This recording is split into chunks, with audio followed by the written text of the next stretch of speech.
Hello, I'm John Donoghue from the energyhealingtrainingcourse.com. Welcome to our podcast.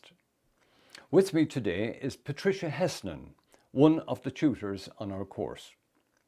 Patricia comes from a nursing background and over the years has trained in many areas of alternative healing. She is a therapist, course facilitator and author, producing her own best-selling book a number of years ago called Be Your Own Therapist. We'll talk more about her book later in the programme.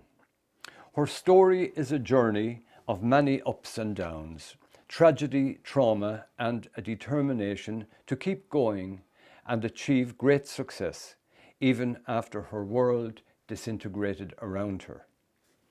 I'll start by reading a short passage from the introduction to Patricia's book. Life has a strange way of throwing us into unanticipated situations, which can act as catalysts for profound changes in our view of the world, our relationships, and our place in the universe. One dramatic and shocking event can catapult us into a new worldview where nothing around us ever appears the same again. Sometimes this transformation can happen in one brief moment and represent a quantum leap in terms of personal development.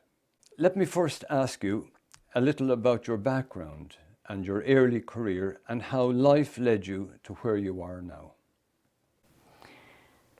I trained as a psychiatric nurse in England in the 1960s and nursed for quite a number of years. And then I trained in different areas of alternative or complementary medicine. I trained in Shen therapy, massage, craniosacral therapy, and numerous different trainings in areas of alternative medicine. Was there any particular reason why you went down the alternative route? There was. Almost 30 years ago, I was involved in a major tragedy. It was a fire, a very serious fire, where one person had life-threatening burns and injuries. The other person's burns were fatal. I suffered lung damage. On that particular night, my life or the lives of many people would never be the same again. During that night, I experienced a near-death experience. Everything I had ever trained or I ever believed to be the way to do things in a life-threatening situation went out the window. I ran to a door during this fire when it had started. I ran to a door that was locked. I knew there was no way out. There was no way back. So instead of doing everything I would have been trained to do in nursing, which would be in our nursing drills, was to go down low for oxygen, I stood up straight. I felt my lungs expanding. I felt my body swelling up. And I knew this is it. After this, it's flames. I'm going to burn. I have no memory, no conscious memory of what happened after that. But the next memory I had was of being outside the building. The person that had rescued me was trying to get me to stand up because he had to go back into the fire to rescue the others that were inside. I've no memory of the door hitting me when the door was kicked in. I've no memory of the pain. I have a vague memory of travelling to the hospital in an ambulance. After that, I don't have any clear memory. I was discharged from the hospital about 4 days after being admitted. But then I thought that was it, over. That, you know, the event was over and my life would go back to some sort of normality. But when I came out of the hospital, I was living in sheer hell on earth. I couldn't sleep. I was having nightmares. Any sense or sign of smoke or even steam, if the family were cooking, I had to run out of the house. My family were having difficulty coping with me because one minute I was crying my eyes out, the other minute I was in blind panic. I was panicking even if I was a passenger in a car. I was panicking, severe panic attacks, if I drove my own car. I was checking exit signs everywhere I went. In shops, buildings, I had to check the exit sign. Life was really, really unbearable. It was just hell on earth. I did everything I could. People would say to me, pull yourself together. It's over. Come on, get yourself together. I'd say, they can't hear what I'm saying. I feel this incredible sense of an unknown sense of fear of everything. Fear of going out, fear of staying in, fear of being on my own. And this was day and night and day and night. I went to my own GP. He prescribed medication. That didn't make any difference. He suggested I should see a psychiatrist. I went for counselling. I did everything, but nothing seemed to make any difference. There was no let up on this constant fear.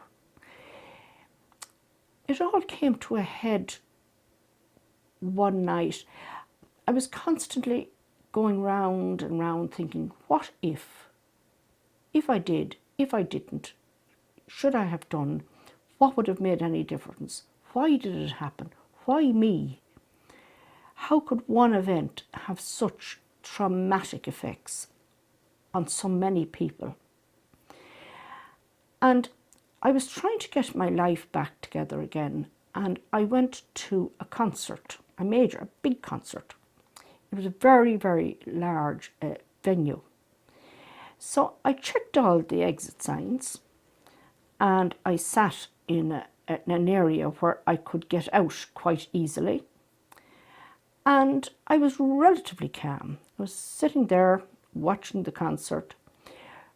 But part of the theme of the concert was a smoke-like effect. I believe it is called dry ice. And when it started on the stage, I was okay. But then it started to drift down a little bit towards the audience. And at that point, I just lost it. I jumped up, ran screaming out of the building. My family were mortified. Nobody knew what had happened to me. And I could not come back in again. I had to be taken home. And that is really where I reached a point of knowing I can't go on like this. I'm not living. I'm not even existing. I'm going from day to day trying to survive. And then I realised since this fire, I didn't really feel I was in my body. I felt out there somewhere, but I couldn't get back in again. And I felt all those years of nursing and all those people that were trapped inside bodies that they couldn't connect with people outside. And then I thought, here am I now, I'm inside and I can't get out. I'm trapped in here and I can't get out. And nobody seemed to understand what was going on for me. Neither did I. Following that event and the embarrassment of it and the fear had escalated then, I was afraid to go anywhere. I met a person that said to me, "Did you ever hear of energy therapy?" And I said, "No, never heard of it. Not a clue what it meant." They said, "Would you try it? Just try it." I was at a very, very, very low ebb. I was crying day and night, crying. And I said, "Well, you've nothing to lose. Why not try it?" So I did. So I went off and had my therapy session. Hadn't a clue what this person was going to do. So they did a session of energy work, very subtle, non-invasive. Didn't seem to be anything happening. And coming from a nursing background, well, seeing is believing. If you can't see it, it can't be working in my head. That night, I slept for nearly 8 hours continuously. I didn't wake up inside that 8 hours. And then I thought, being the doubting Thomas I was, I said, this is just coincidence. But I went back again and again. And I noticed that the intensity of the fear had decreased. It hadn't gone, but the panic attacks weren't as regular. And when I did have one, it sort of came over me in a wave and then dissipated. So I really couldn't get the momentum back into it again. And after a number of sessions, I noticed that I was dealing with situations differently. I could stay in the kitchen when the family were cooking and they were grilling and burning and smoke, and I wasn't running outside. I still did not get the concept of how this actually worked, this therapy. So I continued going for therapy, and I thought, there is something in this that I would really like to discover. I would really like to figure out, how does that actually work? So over the course of a number of months, therapy, counselling, I eventually got to do a course on energy therapy. I trained in Shen therapy, I trained in bioenergy therapy, trained in different therapies. But it was only when I saw the results and the profound effects it had on other people when I started applying it, I was beginning to believe it bit by bit. I was following all the procedures that I was told to do for X, Y, and Z. And people were coming to me for therapy that would have had very, very traumatic experiences, from horrific abuse to accidents, shock, trauma, and where I knew no therapy would ever change what had happened to me or them. I could see how the intensity was decreased to a level where they could move on with their lives. So I continued working in this area. I did different trainings in alternative, and life was fairly good. But then I had another bit of a blow to my life at that point. My marriage broke up. I lost everything I had, everything. I had no home, no business, no money, debts, people knocking at the door looking for money, no money to pay the ESB bill, nowhere to go. And it all happened kind of suddenly. So I really, really felt I wasn't going to cope this time. I really felt it was the end for me. So one day I used to do this walk when I was able to walk more, because when I had the lung damage, my capacity for exercise was very limited.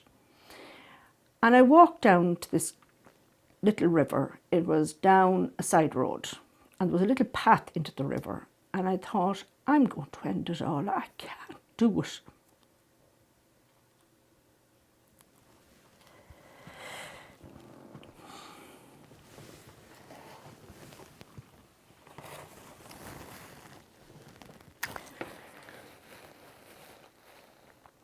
I stood at the bank of the river and I looked in. And I said, I'll never forget, it was the month of October. It was absolutely freezing cold, near the end of October. And it was on a Thursday. And I said, if I jump in the river, well, what difference is it going to make? Nobody's going to miss me, but I'll have no more debts. I'll have no more hassle. I'll have no more people knocking at the door looking for money, which I don't have. And at this stage, we had got a date when we were going to be evicted from our premises. So I walked down to the river and I said, right, if I jump in, so what? And when I got to the river, my hands were numb with the cold at this stage. I'd walked about 2 miles. There was only about 6 inches of water in the river. I thought, well, if I jump in here, all I'm going to do is get 2 wet feet. And then not alone will I have to walk home with 2 wet feet and cold hands, but I'm not going to solve anything by jumping in this river. And at that point, I said, no, I'm not going to do it. I want another chance. And if there's a God up there, some sort of a God somewhere, I need help. That was on a Thursday. On the following weekend, I met my soulmate. It was somebody that came into my life at that point in time. Now, I was giving up. I had given up. And he went on a mission of finding us a place to live, because we had to leave this premises. We were being put out and nowhere to go, no money for anywhere else. So he found a premises. So the saddest part of all was the day we had to leave. All my children's belongings, 2 of them were only teenagers at this stage, packed into black plastic bags, teddy bears, all the belongings, all my nearly 25 years of marriage, of skimping and scraping and working in cardboard boxes and a few black plastic bags. That's all that was left, nothing else. It was so hard to actually drive through the town with a horse box, towed by a car, with every bit of our belongings in that trailer, everything. And it was hard. It wasn't a start again. I knew I'd no roof over my head. I'd nothing else, but I knew I had my 2 hands. I could still work. I could still work. I could go back nursing, but I knew what I really, really wanted to do. And we passed through that town. My father had died a number of years prior to that. He was only 58. But he was sitting in this wicker work chair when he died. And my mother had given it to me. So we put it on we couldn't put it into this trailer because it would get broken. So we put it on the tow bar of the car. And driving through the town, people were waving at us. I'd say it was like a cavalcade going through the town with this wicker work chair. They were waving at us not in a bad way. They knew what had happened. They knew we had come to the end of that particular road. But we moved on. I moved on and eventually got set up business in another premises. Again, my 2 hands was all I had. No money. No money for rent. It was day-to-day living. I worked in hotels. I went out to people's houses. Anywhere I could go, all I needed was a therapy table and my 2 hands. I'd very good friends, very, very good friends, very good family, and good support, good friends, good work colleagues. And I managed to keep going. And I always said, I never knew why I did this training. I never knew the purpose of doing it. But to this day, I'm still working with my 2 hands. And I have seen people from 0 to 90 for therapy. People that were very wealthy. People that were as broke as me. It doesn't make any difference. Once you have your 2 hands and your ability to apply energy therapy, bioenergy, you will survive. You will. You might think you won't. And a lot of the times you think you're going to die. You don't. You feel like it, but you don't. So I'd say to anyone that had any experience like this, take back the reins, take back control over your own life. See those 2 hands as a gift from God or whoever you believe in. To keep going. You can do it. Well, if I can do it, you can do it. Thank you. Wow. Well, Patricia, thanks for sharing an absolutely amazing and fascinating story. You've come through the wars and the battles, and it's phenomenal to see you today having found light at the end of a very, very dark tunnel. And as you say, once you had your 2 hands and learning how to use them, you discovered a great gift within yourself. Well, which everyone has. Which everyone has, absolutely. A few years ago, Patricia wrote some lyrics and sent these lyrics to me. I'm a musician and composer as well. And maybe, Patricia, you'll explain a little more about what this song is about. It's a song called Can You Hear Me? If you could explain what that song is about, I might be tempted to sing a few bars, sing some lines from the song.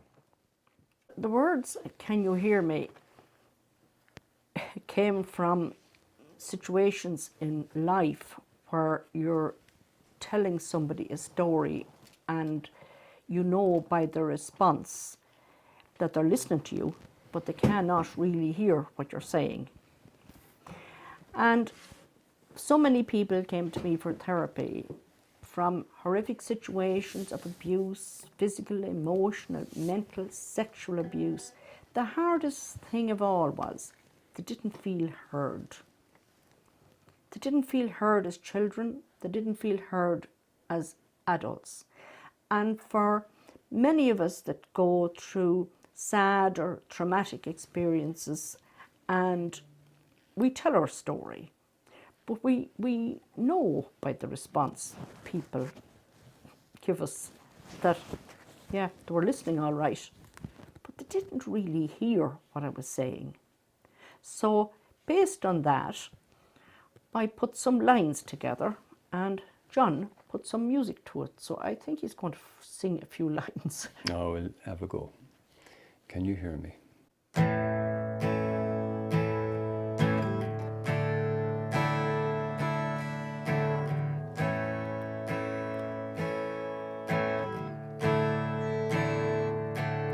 Can you hear me calling out to you?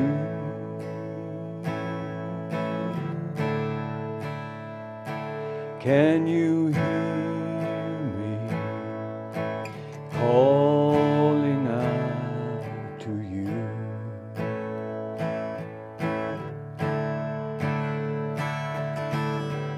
Sometimes I feel you don't hear me talking to you.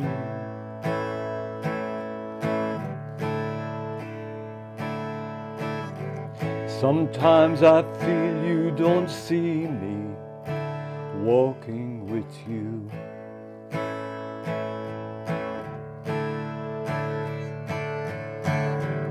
Open your ears, listen to me. Open the chains and set me free. Open your eyes so you can see. Open your heart and let me be. I am the child that cries no more. There was no answer to my tears. I hide behind my prison door. No one understands my fear. Can you hear me calling out to you?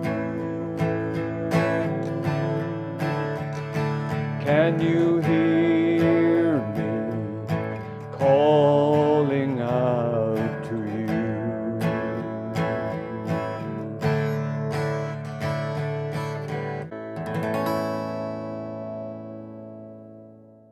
Thank you very much for watching our podcast. I hope you liked what we offered you this evening, and that you will like and share and perhaps subscribe to our channel. Thank you. Until we see you again, from Patricia and myself, John Donoghue, thank you. Thank you.